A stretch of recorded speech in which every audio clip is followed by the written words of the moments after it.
Welcome back to Simple Truth. Listen, I was reading something on Facebook from somebody, and I'm not disagreeing necessarily with the entirety of what they're saying, but they said something like this, that when people pick on the church, it concerns them for that person. And I said, well, immediately I agreed with that whole thing. Then they said, because they don't understand who is defending the church and the ways of the church. And right there, I stopped and I went, well, that's doing a lot of assuming. That's assuming that God is looking down and he's very happy with his church.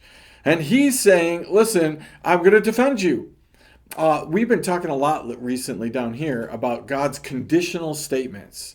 He will defend the church, but it matters how we are as a church. Let me give you an example of that. You know about all the stories, all the churches in Revelation, chapter 2 and 3. The church of Laodicea in chapter 3. God says this specifically to them. You think you're rich. You think you don't have a need for anything. And I read that and I thought to myself, I get there sometimes. Sometimes I look around me. Sometimes I act as if I think I got everything I need. I have it all together. And why wouldn't God defend me? I'm doing everything right. But the question is, just like with the church of Laodicea, God says some pretty harsh things to them. You think you got it all together, but you don't. You don't have it all together. You've got some things that you need to work on. So much so that I wish that you weren't in the place that you are in. I wish that you were hot. I wish that you were cold, but you're not. You're right in the middle because you think you have it all right, but you don't necessarily have it all right. This isn't a new thing. Jesus came on the earth and he had to face the Pharisees, the Sadducees, the teachers of the law. Now, these are guys that were supposed to be representing God. These are guys who are pulled apart from everybody else. So there's the fishermen, there's the shepherds, there's the construction people, there's the carpenters, right? There's the field workers, there's the women doing their thing, there's the kids doing their thing. And then pulled apart from those people are these religious leaders.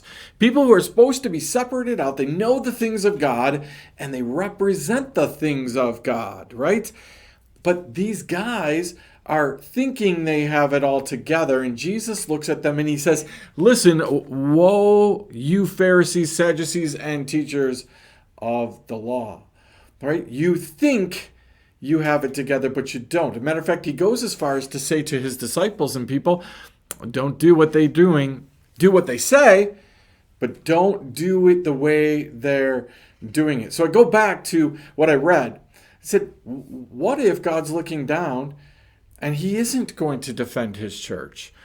What if he's not going to defend his church because he thinks it's just like Laodicea? He thinks that there are times where you and I are in a place where he's saying, listen, you're not representing me. You think you're representing me. You think you have it all together. You think you're doing great things. You think you're in a great place.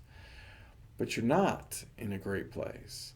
Now, again, that's not as hard to figure out as I think it is sometimes. You really, truly just need to ask God, right? We started looking at Psalm 51. We'll get back to Psalm 51 at some point. It's really at the core of how I think we ought to live as Christians. But the idea there is, what does David do? David says, hey, search me, know me, see if there's any wicked way in me. I don't know when's the last time you did that, when you sat down with God and just said, just look at me, God, and you decide whether I'm rich or not. You decide whether or not I have the white garments that he encourages Laodicea. Hey, put yourself in a place where you're going to get white garments, where you actually are doing the things of God, where you actually are refined.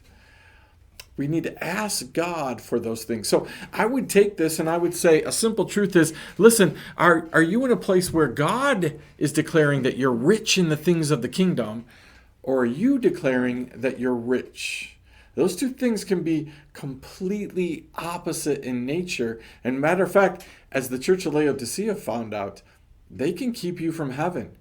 You could be spit out from the mouth of God. Now, before everybody goes, gets all worried and you start having self-doubt, I've already told you that's a pretty simple thing to figure out. You know whether or not you have a personal relationship with God. You know when the last time is you asked God to look at you from head to toe and for him to tell you whether you're doing right things, not you tell him that you are doing right things. And then you will avoid being spit out of the mouth of God because you're lukewarm in nature. You know the things you ought to do, but you're not doing them.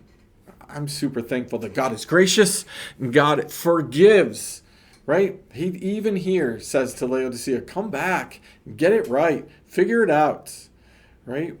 You and I have that opportunity. God's just asking us to do the same thing. We don't need to panic.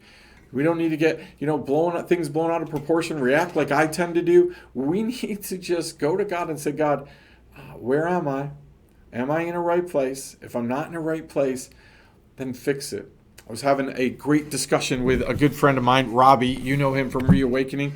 Him and Summer and I were chatting, and we were chatting about this very thing. And I was listening intently to Robbie because he said some things that were just so important on this. God is about repentance. When we come to him and we say, listen, I've been doing wrong things, we don't have to blow it way out of proportion. We don't have to get everybody and their mother involved. We don't have to do anything. But go to God and say, hey, am I doing right things? And if I'm not, can you just fix it? And give me the intestinal fortitude to want to fix it also. So, hey, I hope that you've been challenged by this simple truth. I hope that you'll do exactly what I asked you to do, that you'll take a second, ask God to search you and to know you.